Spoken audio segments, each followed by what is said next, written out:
Përfaqësuesi i lartë i komunitetit ndërkombëtar në Bosnjë, Christian Schmid, pohoi për radion kombëtare gjermane Deutschlandfunk se me sulmin e Milorad Dodikut ndaj sovranitetit dhe integritetit territorial të Bosnjë-Hercegovinës është tejkaluar vija e kuqe. Schmid i kërkoi bashkësisë ndërkombëtare që t'i përkushtohet më fort krizës në Bosnjë.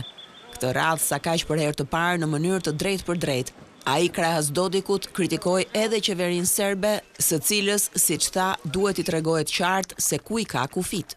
Për lajmërimin e sekretarit amerikan të shtetit Marco Rubio në platformën X në adresë të Dodikut, Schmid e konsideron një sinjal mjaft pozitiv, duke nënkuptuar kështu se pohimet e kryediplomatit amerikan duhen parë si treguesi fort i linjës së Trumpit në rajon.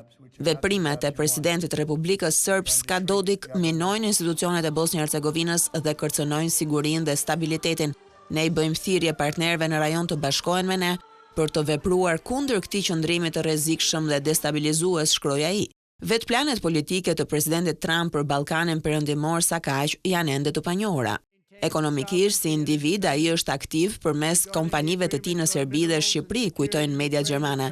Rrethi i Trumpit nuk e fsheh se Beogradi, lidhur me Moskën, është i preferuar i presidentit në Europën juglindore. Ndaj vëzhguesit në Berlin shtrojnë pyetjen se nëse Trumpi braktis Ukrainën, që është një nga aleatët më të ngushtë të SBA-s, me po aq lehtësi mund të trajtonte edhe shtete të vogla si Bosnja e Kosova. Për këtë arsye, BE-ja sipas tyre duhet të jetë e përgatitur për çdo të papritur të mundshme në Europën juglindore.